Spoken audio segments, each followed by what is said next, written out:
You're wondering, should I open the door and come and give you the episode or should I not? Now, I want to show you something. This farmer here, this is a very small space. But the farmer is doing production of 500 broilers per cycle. So in total, if everything is filled, 1,000 birds.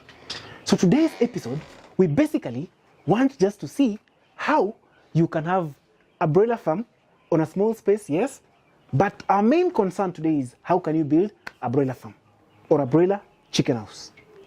Wow.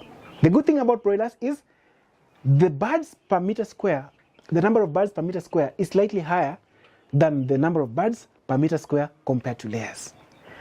My names are Antonio Innocent Mdongi. You can also call me AIM Agriculture Farm. I am your full-time poultry plug. And if you're new to our YouTube channel, guys, kindly hit the subscribe button, like and share. Come on. This is a broiler chicken house. Let me show you in a nutshell. So this one is a flock house, and that one is a flock house over there. This flock house here has been partitioned. From inside, you can see something like a tarpaulin. Reason being, these birds have just been in the brooder for a week. Now they're expanding, so they're like in a semi-brooder. Broiler farming is one interesting game, made simple. This structure has been made with iron sheets, as you can see. And this is timber. It is one of the easiest structures. So when you're building your broiler farm, the first thing you pay attention to is actually the ventilation. If you look at this ventilation, from here up to here is about 7 feet. So once these birds have enough air supply again, it automatically means that you're not going to suffer from chronic respiratory disease. You are also going to have the birds have enough oxygen. They're going to gain enough weight as quickly as possible. But get the trick. Unlike layers, broilers has to have the aerodynamics in broilers is a bit different from the one in layers. If we look at the back, in as much as the farm is neighboring someone, the wall at the back is like the fence. This farmer has had to negotiate with the neighbor and introduce at the topmost point, another ventilation. For broiler farming, unlike layers you saw in my farm, air has to come from both sides. Air has to come from both sides. In broiler farming, when you are doing the curtain for the ventilation, it has to be rolled from down going up. Cold air flows below. Hot air escapes. So most farmers make a mistake that after building your broiler farm, you put your curtains from up rolling down. That is wrong. When you're regulating temperature, for example, it's very cold outside, so you need to raise the curtains. When you drop these curtains from up, it means the room is going to be very cold, unlike you who wants to make it hot. Why? Here at the bottom, we have cold air. From here going upwards, we have hot air. So if you close up to here, it means that more cold air will keep entering in. But that's the reason why we say you have to raise your curtains from below. So as you raise your curtains from below, it means that you are preventing entry of cold air. So air will be warm, then partially escape as less cold air enters the structure. Get that point? We are having ventilation at the back so that we have aerodynamics. Air flowing in, and then because it's flowing from outside, then it's picking the hot air, then it's rising and escaping from this upper part.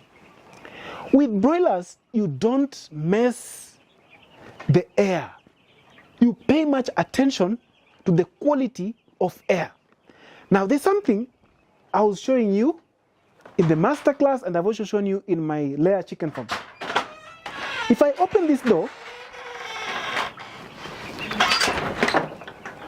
you'll find that this farmer has put here carton boxes. I'm not the one who was told the farmer to put the carton boxes. But now you can connect in the previous episode I did when I mentioned to you that for construction of a door of any chicken house, be it layers, be it broilers, it has to be cut here. Like if you close this door here, it has to be cut right at this level where this farmer has put this iron sheet, so that now it flashes. So instead of the farmer putting the carton boxes down there to prevent the chicks from coming out, she would have simply opened the upper door, then entered inside. When you are constructing your broiler chicken farm, look at the distance from the lintel or the wall plate to the apex of the roof. This farmer here has used an odd of doing about, this is about 50 centimeters, half a meter. But today, it's recommended that you do the distance from the wall plate to the apex of the roof should not be less than a meter. There are various reasons. This one has to be more than a meter because when the sun is shining towards sunset, because now we are doing the farm on a very small space, we have broken the rule of east to west direction.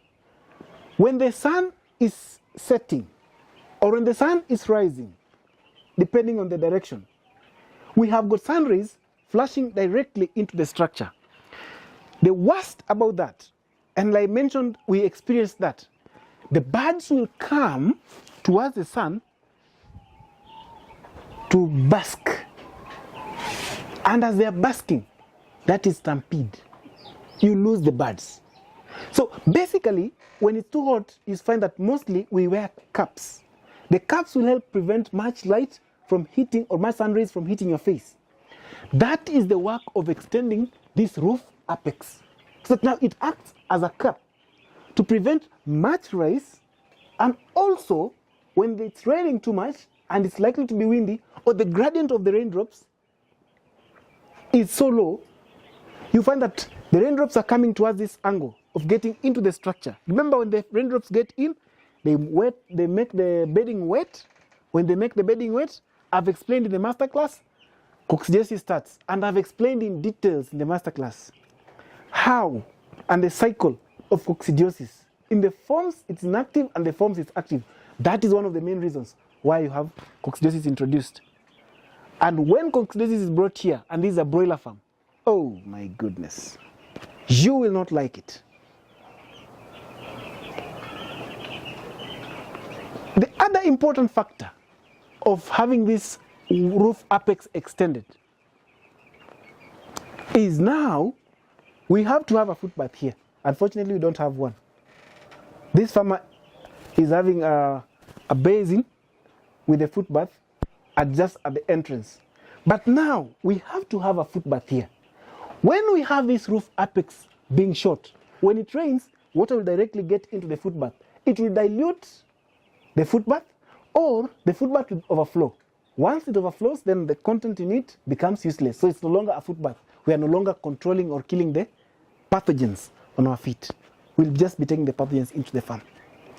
It might not look very important, but it is very important to have it that way. The other factors in doing a broiler chicken house are just like the ones in doing a layer chicken house, except those that I've mentioned here, because those ones are the ones that now are different from the layers. I have done an episode on how to build a cheap and affordable layer chicken house. The same principles apply to a broiler chicken house, except the ones that we've talked at length. So if you find that you're missing out on something in this episode, there's a link shared in the description of the video I did on how to construct a cheap, simple and affordable chicken house for layers. So you can combine that and you'll be extremely rich in knowledge.